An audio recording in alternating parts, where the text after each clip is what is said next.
খুলনা মহানগরীতে পুলিশের নিয়মিত চেকপোস্টে তল্লাশি চালিয়ে ৫টি বিদেশি পিস্তল ও ৯৬ রাউন্ড গুলিসহ এক নারীকে আটক করেছে পুলিশ। আপনারা দেখছেন শেখ তোয়েব আলীর পাঠানো ভিডিওচিত্রে বিস্তারিত।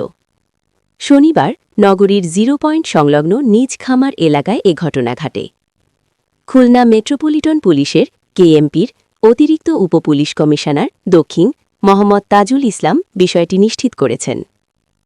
পুলিশ সূত্রে জানা যায়, আটককৃত নারীর নাম সুরাইয়া ইসলাম সুমি, বয়স ৪০ বছর। তিনি সাতক্ষীরা জেলার বাসিন্দা।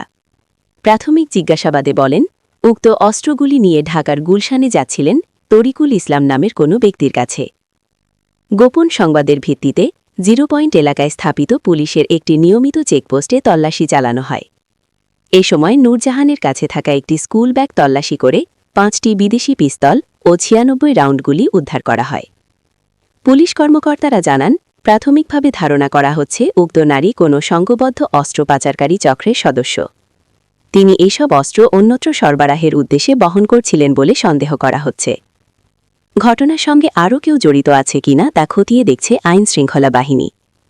এ বিষয়ে কেএমপির অতিরিক্ত উপপুলিশ কমিশনার দক্ষিণ মোহাম্মদ তাজুল ইসলাম বলেন, গোপন তথ্যের ভিত্তিতে পরিচালিত তল্লাশিতে বিপুল পরিমাণ অবৈধ অস্ত্র ও গুলি উদ্ধার করা হয়েছে। আটককৃত নারীর বিরুদ্ধে অস্ত্র আইনে মামলা দায়েরের প্রস্তুতি চলছে এবং তাকে জিজ্ঞাসাবাদ করা হচ্ছে। পুলিশ জানায়, সম্প্রতি খুলনা মহানগরীতে অপরাধী চক্রের তৎপরতা দমনে নজরদারি ও চেকপোস্ট কার্যক্রম জোরদার করা হয়েছে। নগরীর গুরুত্বপূর্ণ পয়েন্টগুলোতে নিয়মিত তল্লাশি অব্যাহত রয়েছে। যে আজকে সকাল 8টা থেকে আসলে মাদকদ্রব্য অধিদপ্তরের একটা গোয়েন্দা টিম এবং আমাদের লবণচড়ার নিয়মিত টিম আমাদের লবণচড়া নিজখামা এলাকায় চেকপোস্টের কার্যক্রম করছিল। তো কার্যক্রম চলাকালীন প্রথমে দুজনের কাছ থেকে কিছু মাদক উদ্ধার করে এবং পরবর্তীতে আরেকটি বাস ইমাদ বাস থেকে চেক করাকালীন একজন মহিলাকে সন্দেহভাজন একজন মহিলাকে আটক করা হয়। তার কাছ থেকে আমরা 5টি বিদেশি অস্ত্র, এর মধ্যে 2টি হচ্ছে রিভলভার এবং 3টি পিস্তল এবং 96 রাউন্ড গুলি উদ্ধার করি।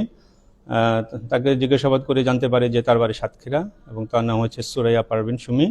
এবং তার কাছ থেকে আমরা আরও তথ্য পেয়েছি যে তাকে কে এসব অস্ত্র দিয়েছে এবং কোথায় অস্ত্র যাবে সেসব তথ্যগুলো আমরা পেয়েছি এবং সেই তথ্যের ভিত্তিতে আমাদের টিম এবং আমাদের ডিবি টিম কাজ করছে। এবং আপনারা জানেন যে এই রুটে বেশ কিছুদিন যাবতীয় এভাবে ইন্ডিয়া থেকে বেশ কিছু অস্ত্র আমাদের সাতক্ষীরা খুলনা হয়ে ঢাকায় যাচ্ছে। তো আমরা এই অস্ত্র ব্যবসার সঙ্গে কারা কারা জড়িত আমরা ইনশাল্লাহ এদেরকে বের করে আইনের আওতায় আনবো। এটা আসলে আমাদের ইন্ডিয়া থেকে আমাদের সারা বাংলাদেশেই আপনার ঢাকা এবং সারা বাংলাদেশে এই অস্ত্রগুলো ছড়িয়ে পড়ে। তবে প্রাইমারিভাবে আমরা জানতে পেরেছি এগুলা ওই পার থেকে ইন্ডিয়া থেকে এসেছে এবং আমাদের দেশে এগুলা বিভিন্ন ধরনের নাশকতামূলক কাজে, সন্ত্রাসীমূলক কাজে ব্যবহার হয়।